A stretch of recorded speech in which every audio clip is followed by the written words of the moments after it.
Paulo, pinaghihinalaan pa rin sa totoong feelings kay Kimi. I've seen a lot of change, been through a lot of pain. Some things are not the same as they were a year ago, but all will be okay.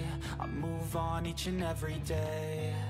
The past. Kahit sweet na sweet ngayon sina Kim Chiu at Paolo Avellino at halos ayaw nang maghiwalay. Maraming mga netizens ang hindi pa rin kumbinsido na tunay na in love si Paolo sa Chinita Princess. Para raw kasing napakabilis ng kanyang panunuyo kay Kim matapos lamang ang kanilang pagtatambal sa ilang serye ng Kapamilya Network na nasundan agad ng pelikula. Kaya hindi maiaalis na isipin na parang bahagi lang ng promo ang kanilang relasyon ngayon. May mga nagsasabi pa na kung totoong seryoso si Paolo kay Kim, bakit hindi pa nito ipinakikilala si Kim sa kanyang pamilya?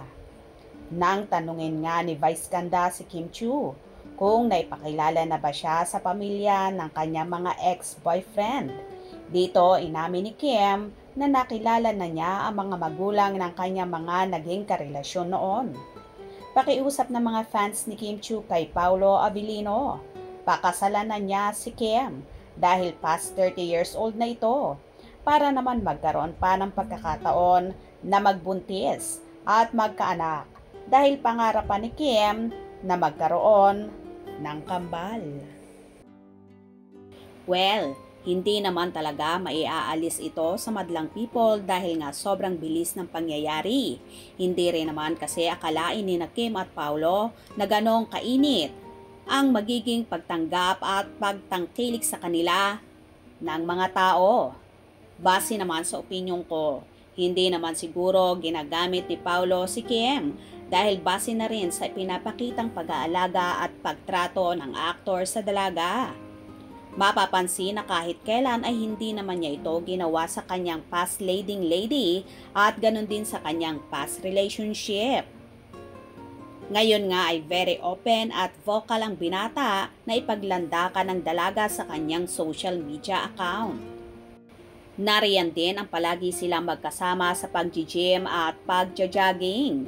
Kasi kung totoong walang feeling si Paolo kay Kimi, ay hindi ito magtsatsaga sa mga ganong bagay at paniguradong mapipikon siya kay Chinita Princess dahil kita naman ang lahat kung anong ginagawa ni Kim kay Paolo na kung minsan ay parabang mga bata sila na nagkukulitan pero hindi nga napipikon si Paolo bagkos game na game pa sa mga ginagawa sa kanya at ipinapagawa ng dalaga.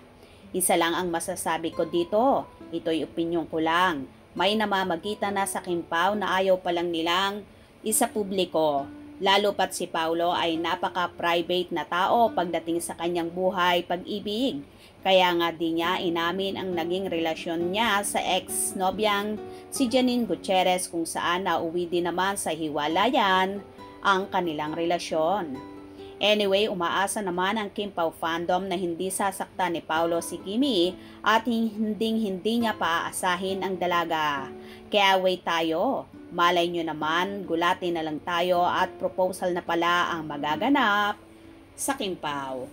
Kaya palaging tumutok at wag na wag bibitiw. Hope you enjoyed. Please subscribe for more info.